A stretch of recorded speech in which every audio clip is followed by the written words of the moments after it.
No दुर्बुद्धि और असंयम होकर 100 साल जीवित रहने से प्रज्ञावान और ध्यान साधना के साथ एक दिन का जीवन कई अधिक श्रेष्ठ कर है।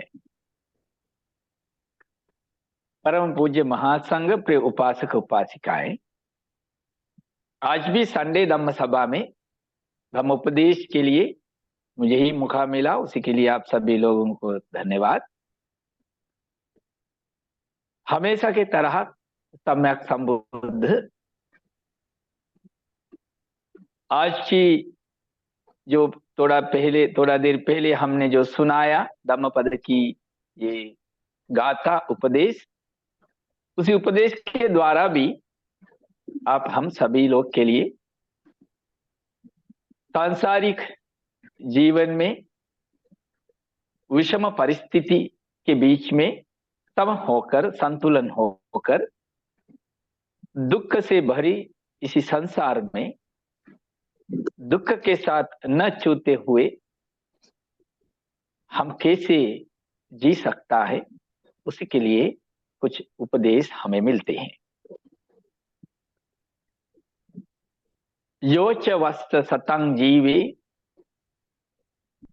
दुप्पन्यो असमाहितो।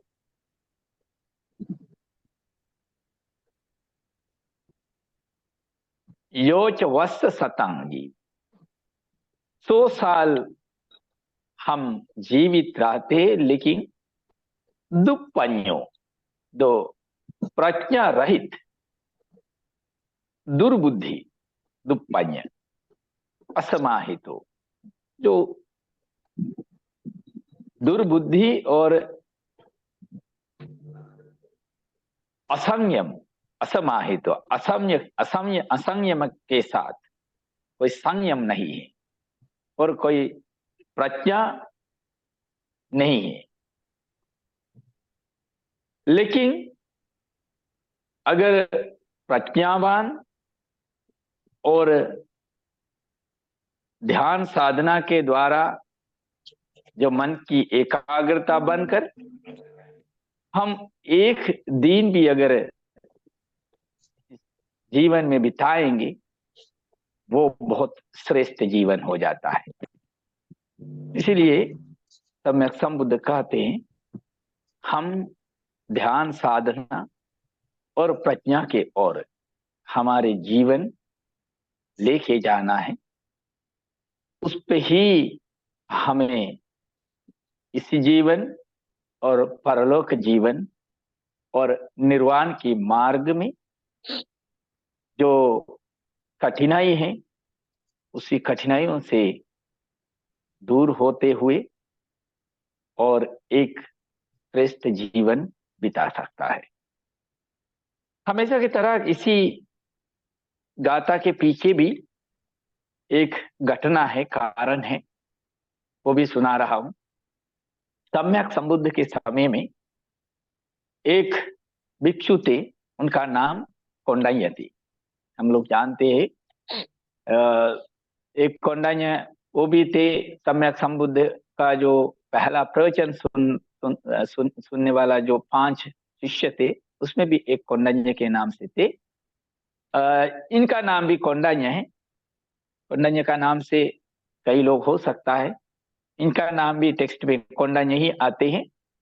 तो कौंडिन्य ने सम्यक संबुद्ध के पास जाकर उन्होंने बुद्ध का प्रवचन सुन के बुद्ध से कुछ उपदेश लेकर, जो उनका साधना के लिए उन्होंने पास में कोई शून्यागार, कोई वन में जाकर उन्होंने साधना शुरू किया।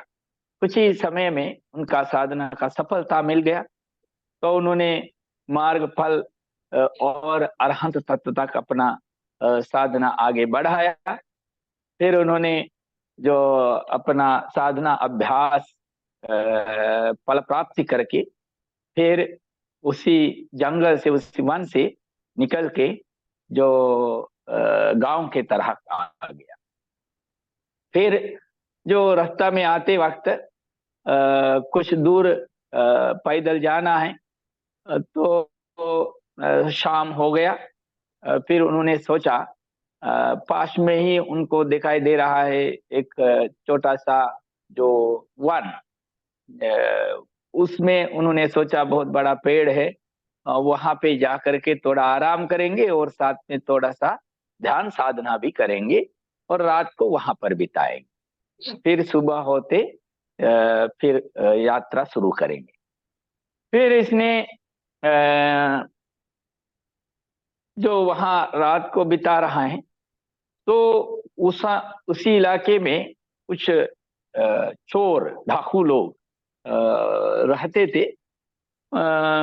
वे कुछ चोरी करके लोगों का घरों से कुछ चोरी करके उसी रास्ते में आ रहा है। उधर भी वो लोगों को भी जो अंधेरा हो रहा था, तो इसी वन में अंदर घुस गया, क्योंकि चोर है। चोर लोग हमेशा घुसने का, छुप जाने का कोशिश करते हैं, तो वो लोग भी उसी वन में घुस गया। अंधेरा था, सही दिखाई नहीं दे रहा है। तो हमारे कौंडन्य भिक्षु, अरहंत भिक्षु अपना ध्यान में उन्होंने बैठे थे। तो वो लोगों को पता नहीं है, जो लोग का चोरी का सामान उमान था वो सब उसी भिक्षु के पास में ही रखा। अंधेरा में वो लोग को दिखाई नहीं दे रहा था, तो उधर ही रख करके ये लोग भी थोड़ा आराम किया, तो नींद आ गया, वो लोग भी सो गया। फिर सुबह होते ही ये लोग उठ गया। उठ के अपना जो चोरी का सामान लेकर के वापस जाने के लिए वो लोग निकलने के लिए कोशिश किया। तो वो लोग तुरंत देख लिया वहां पर वो अरहंत कोंडन्ज ने वहां बैठे हैं। वे जो चोर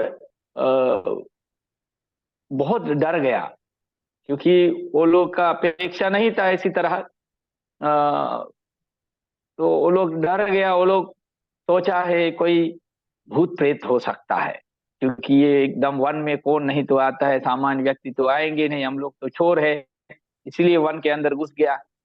तो ये तो भूत प्रेत हो सोच करके ये लोग तुरंत वहां से भागना शुरू कर दिया। चोर चोर करके जो भूत भूत करके चिल्लाते हुए वो लोग भागना शुरू किया। तो कोंडा ने जो अरहंत उसके बाद अपना आवाज से वो लोगों को आमंत्रण किया है। आमंत्रित करके बोला, कोई भूत नहीं है, मैं एक भिक्षु हूँ। फिर वो लोग रुक गया।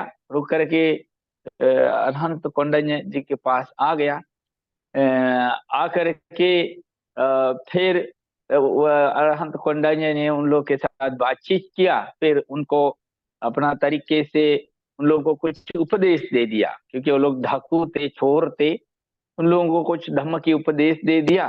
फिर ये लोग इसी धम्म को सुन करके फिर इन लोगों को बहुत शर्मिंदा लग रहा था, क्योंकि हम लोगों को हमारा जो गलती एहसास हो जाता है, वो गलती एहसास होने के बाद हम लोगों को वही शर्मिंदा आ जाता है। गलती करते वक्त हम लोग हीरो सोचते हैं, नहीं तो वो बहुत अच्छा मानते हैं, अच्छा सोचते हैं। लेकिन अगर कोई उसी गलती का बारे में हम लोग को समझाता है, जो हम लोगों को समझ में आता है हमने बहुत बड़ी गलती किया है, तब हम पश्चाताप हो जाता है, उसमें हम शर्मिंदा हो जाता है। ये चोरों को भी वही हुआ, वो लोग बहुत शर्मिंदा हुआ लग रहा था। फिर वो लोग उसी कोंडन्य अरहंत कोंडन्य के सामने क्षमा मांगा। क्षमा प्राप्त मांग करके फिर उनका पैरों पर गिरकर वो लोग बोला, हम लोग भी सुधरना चाह रहा है, तो उसी के लिए मार्गदर्शन करिए करिए और अपना शिष्य बनाइए। फिर अरहंत कोंडा जी ने इन लोगों को और धम्म उपदेश दे दिया। देके फिर उन्होंने उन लोगों को प्रौर्जा दे दिया। वो लोग भी श्रमण बना दिया। फिर अभी इसी श्रमणों के साथ सुबह हो गया। इसी श्रमणों के साथ अरहंत कोंडा जी ने शास्ता को मिलने के लिए वहाँ जेतवन बुद्ध विहार में जाने के लिए निकला। तो जाकर जेतवन बुद्ध विहार में श्रावस्ती में सम्यक संबुद्ध को मुलाकात किया। मुलाकात करके अरहंत कौंडिन्य ये सारी घटना सम्यक संबुद्ध को बता रहा है, सम्यक संबुद्ध को समझाया। सम्यक संबुद्ध ये सब घटना सुन करके फिर उस समय सम्यक संबुद्ध ने ये गाथा सुनाया। यो च वस्त सतं जीवे दुप्पन्यो असमाहितो एकाहं जीवितं सेयो पन्यावंतस्य झाइनो। ये छोरों ने अब तक इतना अपना पूरा जीवन में कितना गलती किया है, कितना चोरी किया है। हो सकता है वो लोग उसी चोरी का चक्कर में लोगों का मर्डर भी किया होगा, हो सकता है हत्या भी किया हो सकता है। इसी तरह वो लोगों का जीवन था। लेकिन अभी बुद्ध कहता है तुम लोग कितना भी अपना जीवन में जो बिता हुआ समय दुर्बुद्धि हो करके तुम लोग भी बाकी लोग जैसा ही इसी संसार में आया है, इसी दुनिया में आया है, जन्म लिया है, लेकिन तुम लोगों को सही मार्गदर्शन नहीं मिला। तुम लोगों का बुद्धि बिगड़ गया है। तुम लोग उसी दुर्बुद्धि के कारण तुम लोग अब तक जिया है, वो जीवन कोई काम का नहीं है और वो कुशल उस काम में है ही नहीं। तो लेकिन तुम लोग अभी आखिरी समय में हमारे अरहंत कौंडिन्य के मार्गदर्शन से तुम लोग सुधर गया। तो एक दिन भी अगर अभी जिएंगे तो इसी प्रज्ञावान होकर के और इसी जीवन में ध्यान साधना करके अगर ये समय तुम लोग बिताएंगे तो तुम लोगों का जीवन जो उतना बुरी हुए थे, लेकिन तुम लोगों को एक श्रेष्ठ जीवन के साथ इसी जीवन काल अंत कर सकता है। उसी तरह सम्यक संबुद्ध ने उन लोगों को धम्म के उपदेश दे दिया। ये धम्म के उपदेश सुन करके वो ढाकू लोग जो जो नए जो श्रमण है उन लोग भी बहुत खुशी हुआ सम्यक संबुद्ध से उपदेश लेकर के वो लोग भी अपना ध्यान साधना में चला गया। यही है आज का घटना, आज का गाथा के पीछे जो घटना। इसके साथ साथ हम लोगों को वही हमारा जीवन में भी हम लोग जाने अनजाने में हम लोग से भी कुछ कुछ गलती होता है। वो जो गलती होते वक्त हम लोगों को पता नहीं, हम लोग मानने का कोशिश भी नहीं करता है। लेकिन हम लोग जितना हो सकता है उतना समझना है। हम लोग से हमारा घर परिवार के लिए, समाज के लिए, नहीं तो इसी वातावरण के लिए अगर कुछ समस्या है, कुछ गलत हो रहा है तो उसको संभालने के लिए, उससे दूर होने के लिए और सुधरने के लिए कोशिश करना है। उसी के लिए सम्यक संबुद्ध की बहुत सा उपदेश हम लोगों को उनका त्रिपिटक सूत्रों में मिलता है और भंते लोगों के द्वारा प्रवचन मिलता है और अन्य ज्ञानी लोगों के द्वारा हम लोगों को सब उपदेश ज्ञान मिलता है। वो उसी ज्ञान के साथ साथ हम लोग हमारे आचरण और हमारे मन की शांति और हमारे प्रज्ञा के और अभ्यास करते हुए इसी जीवन को सफल बनाने का काम अब हम लोगों का हाथ में है। इसलिए उसी के लिए आप सभी लोगों को बुद्ध धम्म संघ की आशीर्वाद प्रार्थना करते हैं। अभी आधा घंटा से आप लोग बहुत बड़ी ध्यान से धम्म की उपदेश सुनता रहा।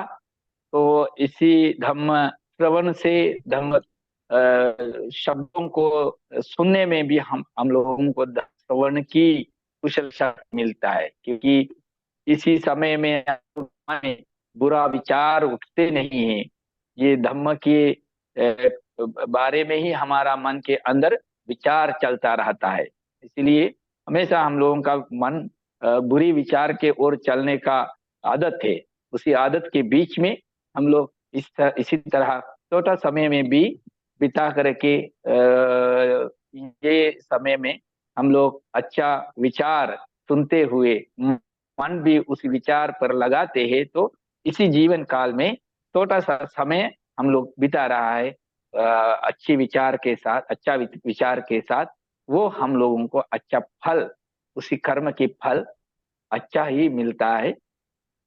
इसीलिए आप लोगों को उसी धर्म श्रवण की, कुशल कर्म कुशल शक्ति के फल रूप में प्रार्थना करते आप लोगों को, आपका घर परिवारों को स्वस्थ रहें, सुखी रहें, और सबको अपना जीवन का लक्ष्य प्रार्थना सफल हो जाए, उसी के लिए प्रार्थना करते। तिलो गुरु सम्यक संबुद्ध की महाकरुणा शक्ति, महाशील शक्ति, महाज्ञान शक्ति के आशीर्वाद आप सब लोग पर बनाए रहें, इसी तरह प्रार्थना करते हैं। विशेष करके हम लोग पुण्यानुमोदना करते हैं, हमारा बुद्ध शासन में जितना भी सम्यक संबुद्ध से लेकर के भिक्षु भिक्षु उपासक उपासिकाएं ये धम्म को प्रचार प्रसार के लिए योगदान दिया है, उन सभी लोगों को इसी कुशल पुण्य शक्तियों का शक्ति मिले, उन लोगों को भी अपना परलोक जीवन सफल हो जाए, शांति प्राप्त हो। और हमारे महाबोधि संस्था के संस्थापक बोधिसत्व अनगारिक धर्मपाल जी से लेकर के जितना भी हमारे संस्था के साथ जोड़ते हुए जो ये धर्म प्रचार प्रसार के लिए जो योगदान दिया, जो सहयोग दिया, अपना बहुमूल्य समय बिताया, उन सभी लोगों को हम लोग याद करते सत्य में, उन लोगों को भी प्रार्थना करते, उन लोगों का परलोक जीवन सफल हो जाए और उन लोगों को भी शांति प्राप्त हो करके हम लोग प्रार्थना करते। फिर आप सब हमारे महाबोधि संस्था के महासचिव परम पूज्य शिवली बंते जी से उनका मार्गदर्शन से ही हम सब ये काम कर रहा है, इसी तरफ अच्छा काम, इसलिए हम लोग प्रार्थना करते बंते जी को और अन्य सभी भिक्षु भिक्षुणी उपासक उपासिकाएं वर्तमान में तत्काल में हम लोगों का इसी धर्म प्रचार प्रसार के लिए जो काम करता है, अपना समय अमूल्य बहुमूल्य समय अमूल्य के साथ आप लोग देते हैं, कोई उसमें लाभ प्राप्त अपेक्षा नहीं है, ऐसे अपना श्रम इसी के लिए देते हैं, इसलिए आप सभी लोगों को भी का फल मिलता है, उसका आशीर्वाद मिलता है। इसलिए ये कुशल शक्ति कुशल कर्म की आशीर्वाद शक्ति से प्रार्थना करते आप सभी लोगों को, और आपका घर परिवार में जो बच्चे हैं उन सभी लोगों को भी प्रार्थना करेंगे। बच्चों का जो अगर पढ़ाई है तो उन लोगों का पढ़ाई जो शिक्षा अच्छा हो जाए और उन लोगों का भविष्य सफल हो जाए, और अन्य सभी लोगों को सदस्यों का बीच में घर परिवार में शांति के लिए प्रार्थना करते, और सम्यक संबुद्ध की जो बुद्धि शक्ति है सभी लोगों को मिल जाए, लोगों का भविष्य सफल हो जाए, और सभी लोगों को बुद्ध धम्म संघ की आशीर्वाद प्रार्थना करते हुए आप लोगों को आशीर्वाद गाथा बताएं। साधु साधु तम्बीतियो विवञ्जन्तु सब्बरोगो विनश्यतु माते भवत्वन्तरायो सुखी दीर्घायुको भव। भवतु सर्वमङ्गलं रक्षन्तु सर्वदेवता सर्वबुद्धानुभावेन सदा सत्ते भवन्तु ते।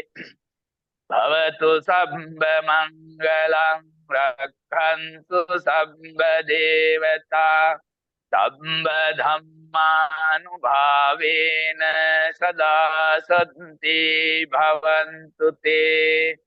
भवतु सर्वमङ्गलं रक्षन्तु सर्वदेवता सर्वसङ्घानुभावेन सदा सन्ति भवन्तु ते।